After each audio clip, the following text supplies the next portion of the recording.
Today's notes are going to be on single triangle inequalities.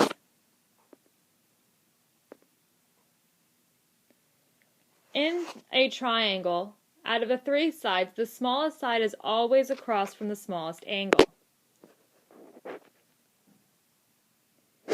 So in the triangle ABC, the smallest angle is 37. That's going to be across from the smallest side. So if we go across from the 37, BC has to be the smallest side. That tells us that side AB and side AC have to be larger than 3.2.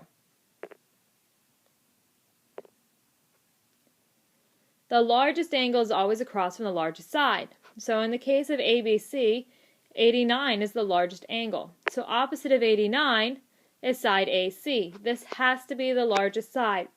So if BC is 3.2 and AC is 5.3, then AB has to be somewhere in between 3.2 and 5.3.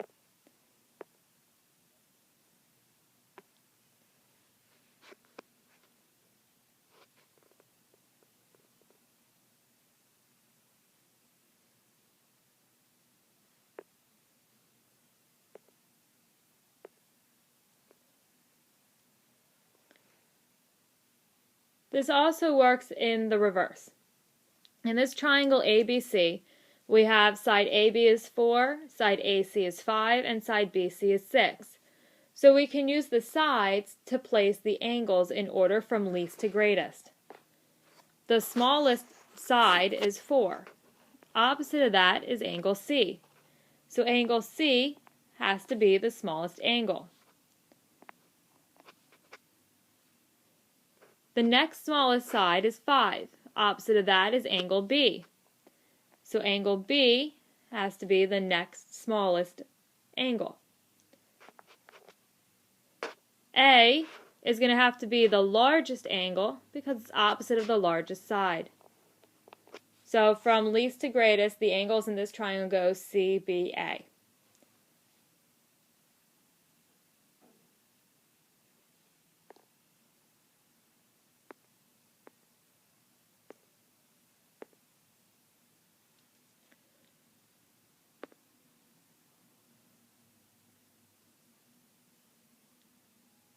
Now this one is a slightly more involved question. They're asking you to order the sides from shortest to longest. But before we can do that, we need to know what the angles are. Well, they've given us a variable expression for each of those three angles, 8x minus 10, 7x plus 6, and 7x plus 8. We know that the three angles inside of a triangle add up to 180. So if we add the 7x plus 8, the 7x plus 6, and the 8x minus 10, that equals 180. As we go through and combine like terms, we have 22x plus 4 equals 180. Subtracting 4 is 22x equals 176, and then dividing by 2 gives us that x is equal to 8. The next thing that we need to do is take that x value of 8 and plug it back in so we know the measurements of the angles. If I plug it back in for angle C, I get 64. Plugging it back in for A is 62 degrees, and plugging it in for B gives us 54 degrees. So now we know the measurements of our angles. So if we want to put our sides from shortest to longest, we need to look for our smallest angle, that's B, and across from B should be our smallest side, AC. Whereas our longest side is going to be opposite of our largest angle. Our largest angle is C, so our largest side is AB. So in order it goes AC, BC, AB.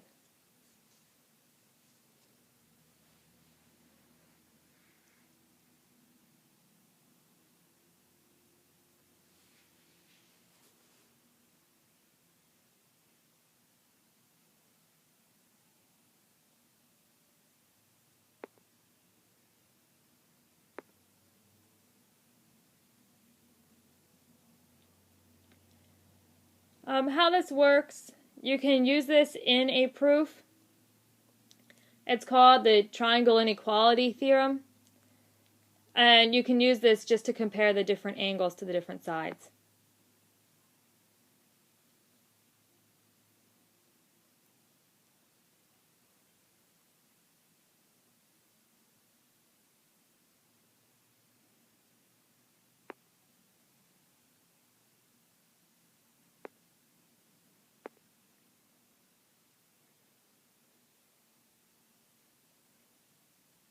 here's the triangle inequality theorem. The sum of the lengths of any two sides of a triangle is greater than the length of the third side. This means that in any triangle, if you just add the two smallest sides, that has to be a larger amount than whatever your third side is. Otherwise, it can't possibly make a triangle.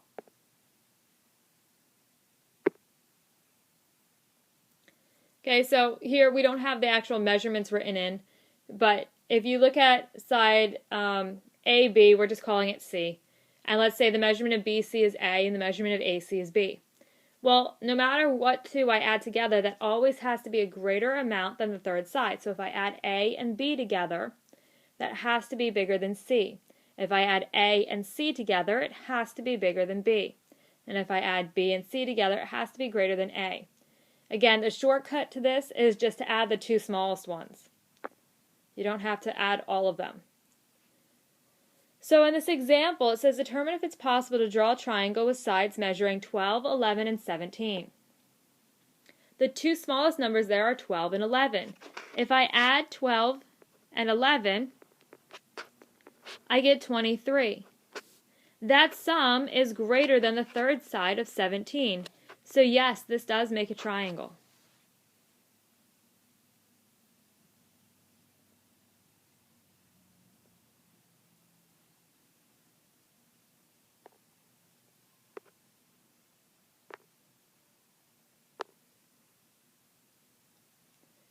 If instead of giving you all three sides and asking you if it's possible to make a triangle, they instead give you two of the sides and ask you what the third side would have to be, it's pretty simple. In order to find how large the third side could be, you simply add the two sides together. To find how small it could be, you subtract the two sides from each other. So an example with this would be if a triangle has sides of 3 and 8, and you want to know what the third side could be, you want to simply add the two together to see how large it could be. So 3 plus 8 is 11. Okay, the third side can't be any greater than 11. And subtract the two to see how small it could be. The smallest it could be is 5. So the third side for this triangle needs to be between 5 and 11.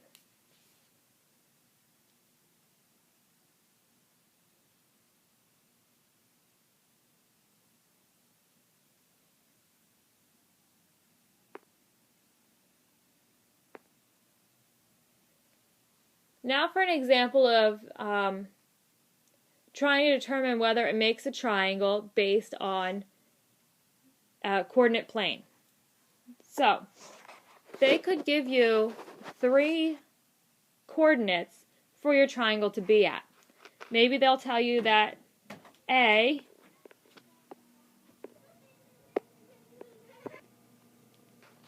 might be at 2, 3. B would be at 8, 0, and C at negative 6, 1. And if they ask you, is this possibly a triangle, then you're going to have to find the length of each of the sides. Well, we have 3 sides.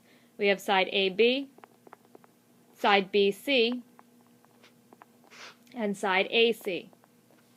You're going to have to use the distance formula that we learned at the beginning of the year. Remember, the distance formula is the square root of x2 minus x1 squared plus y2 minus y1 squared. When I plug that in for AB, I have 8 minus 2 squared plus 0 minus 3 squared.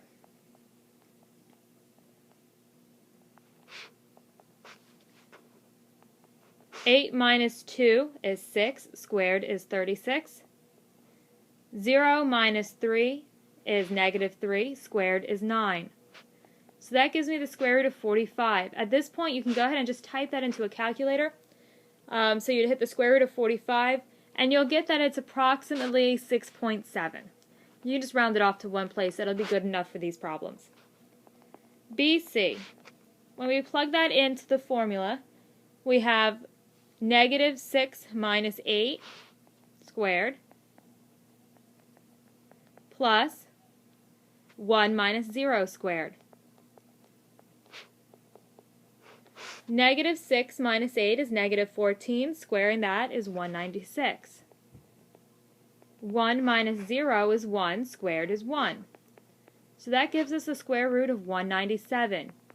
Typing that into the calculator, you're going to get out that it's approximately 14. It's just a little bit over, but we'll just round it to 14. For AC, when you plug that in, you have negative 6 minus 2 squared plus 1 minus 3 squared. Negative 6 minus 2 is negative 8 squared is 64. 1 minus 3 is negative 2 squared is 4. So that gives us the square root of 68. When you type that into a calculator, that's approximately 8.2. Now we take the two smallest sides, add them together, and make sure that it's larger than our third side. So our two smallest are 6.7. Added to 8.2 gives us 14.9. Well, 14.9 is greater than our third side of 14, so yes, this is a triangle.